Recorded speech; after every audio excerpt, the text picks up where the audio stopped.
Assalamualaikum warahmatullahi wabarakatuh. Pada video kali ini kita akan melanjutkan materi kita mengenai komponen penyusun sistem komputer pada mata pelajaran KKPI atau simulasi digital di kelas 10 SMK. Pada pertemuan selanjutnya kita telah membahas tentang komponen-komponen dasar dari komputer sendiri. Nah, pada pertemuan atau video daring hari ini kita akan belajar apa-apa saja komponen yang termasuk dalam penyusun suatu sistem komputer. Nah, pada konsepnya, dasarnya penyusun sistem komputer itu terdiri dari 3 komponen utama, yaitu hardware, software, dan brainware. Nah, ketiga penyusun utama ini merupakan konsep Tritunggal yang tidak bisa terpisahkan satu dengan yang lainnya. Jika terpisah, maka suatu sistem komputer itu akan berjalan secara tidak sempurna ataupun terganggu. Untuk tahap pertama dalam melakukan penyusunan sistem komputer ini, manusia atau user harus masukkan program terlebih dahulu ke dalam komputer pada konsep dasarnya. Setelah program tersimpan, maka komputer bisa bekerja untuk membantu manusia menyelesaikan persoalan ataupun pekerjaannya. Nah, itu adalah konsep dasar dari suatu sistem komputer. Kita lanjut. Nah, apapun jenis dari komputer ataupun laptop di zaman sekarang ini, dia selalu memiliki 3 komponen dasar atau konsep dasar seperti berikut. Yang pertama, hardware. Hardware ini disebut juga biasa perangkat keras. Nah, di dalam hardware ini terbagi lagi ke dalam beberapa bagian. Yang pertama yaitu input device, lalu ada central processing unit, lalu ada output device, lalu ada external memory. Nah, setelah hardware kita masuk ke bagian software ataupun perangkat lunak atau biasa disebut aplikasi. Nah, lalu yang ketiga yaitu ada brainware. Nah, seperti yang sudah disebutkan pada halaman sebelumnya, hardware disebut juga perangkat keras. Secara garis besar, hardware adalah perangkat keras. Perangkat keras artinya di sini perangkat komputer yang dapat disentuh secara fisik. Nah, artinya bandanya nyata dan dapat disentuh langsung oleh manusia. Lalu ada software. Software itu disebut juga perangkat lunak. Nah, perangkat lunak ini secara garis besar berarti program yang berisikan perintah-perintah yang menentukan operasi ataupun kerja yang akan dilakukan oleh komputer tadi. Nah, lalu yang ketiga yaitu brainware, yaitu manusia ataupun pengguna yang terlibat dalam mengoperasikan komputer serta mengatur sistem dalam komputer.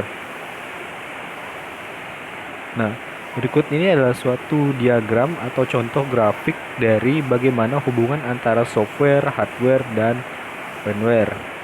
Nah, seperti terlihat semuanya saling berhubungan dan berkesinambungan satu sama lain. Lanjutkan. Nah, di bagian hardware atau perangkat keras komputer masuk ke dalam contohnya. Contoh yang pertama yaitu monitor.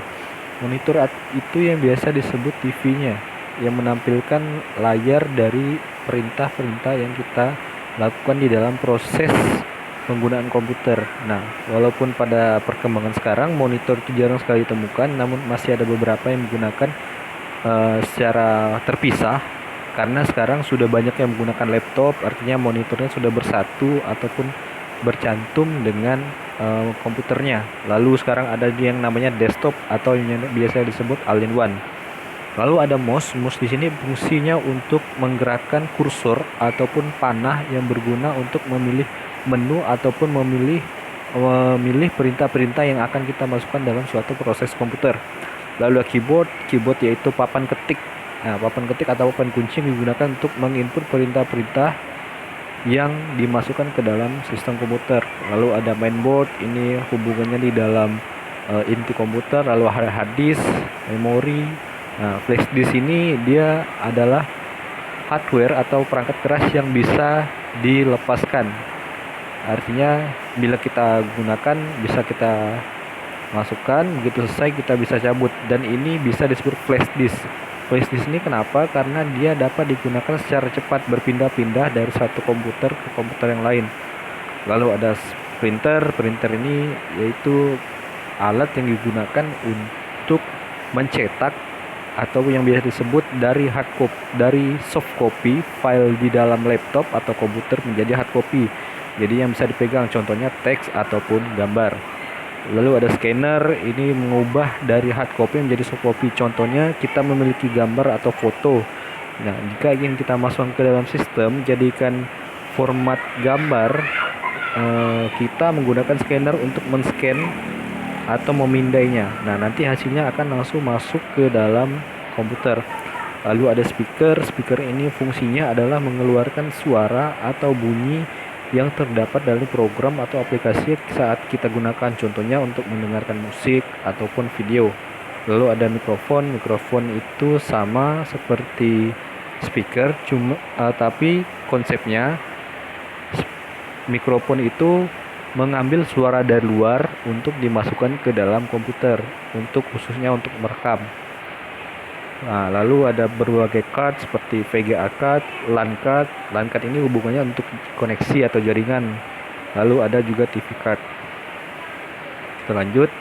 Nah, pengertian software sendiri itu artinya adalah program-program atau bisa disebut aplikasi yang diperlukan untuk menjalankan perangkat keras komputer. Nah, jadi kenapa disebut hubungan? Karena perangkat keras komputer tidak bisa digunakan jika tidak ada program atau software yang digunakan untuk menjalankannya. Karena di dalam program itu berisi instruksi-instruksi yang dengan bahasa yang dikenal oleh bahasa komputer seperti yang disebut bahasa pemrograman. Lalu ada juga ini adalah application software, artinya software atau aplikasi yang sangat sering kita temui di dalam kehidupan sehari-hari yang digunakan untuk membantu tugas manusia. Yang pertama, word processing, itu artinya pengolah kata. Nah, pengolah kata ini bisa Microsoft Word, Microsoft PowerPoint. Lalu spreadsheet ini itu untuk menjabarkan data. Nah, data-data yang digunakan dalam suatu komputer kita jabarkan, kita masukkan ke dalam spreadsheet. Ini contohnya adalah aplikasi Microsoft Excel. Lalu ada yang lain seperti database dan presentation graphics. Nah, dalam grafik ini biasanya kita untuk merekayasa gambar ataupun yang sering disebut Photoshop atau CorelDRAW. Nah, yang terakhir adalah brainware. Brainware itu disebut juga sebagai tenaga manusia yang mengatur proses dan mengoperasikan komputer. Jadi, secara umum, jika kita memiliki program dan memiliki perangkat keras atau hardware-nya, tapi jika tidak ada yang menggerakkan atau mengatur atau mengoperasikan komputer tersebut, maka komputer tersebut tidak akan berjalan dengan sendirinya. Itulah kenapa brainware atau user atau pengguna sangat penting kaitannya dengan dalam penggunaan komputer ini. Nah, contoh-contoh brainware yang sering kita temui itu adalah programmer, operator, dan end user. Nah, jika kita lanjutkan lagi, apa itu atau siapakah programmer itu? Nah, programmer adalah seseorang yang mendevelop atau mengembangkan aplikasi software. Nah, programmer mengisi langsung instruksi, jadi dia menggunakan bahasa program untuk memasukkan perintah-perintah atau instruksi untuk mengolah data atau informasi di dalam suatu program.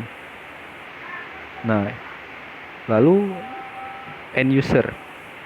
End user ini adalah biasanya yang menggunakan komputer itu apa adanya. Jadi dia tidak mengubah, tidak mengatur program, tapi menggunakan program atau aplikasi yang sudah jadi yang dibuat oleh si programmer tadi. Nah, contoh end user pada kehidupan sehari-hari itu adalah guru, siswa yang menggunakan aplikasi komputer untuk membantu tugas di sehari-hari.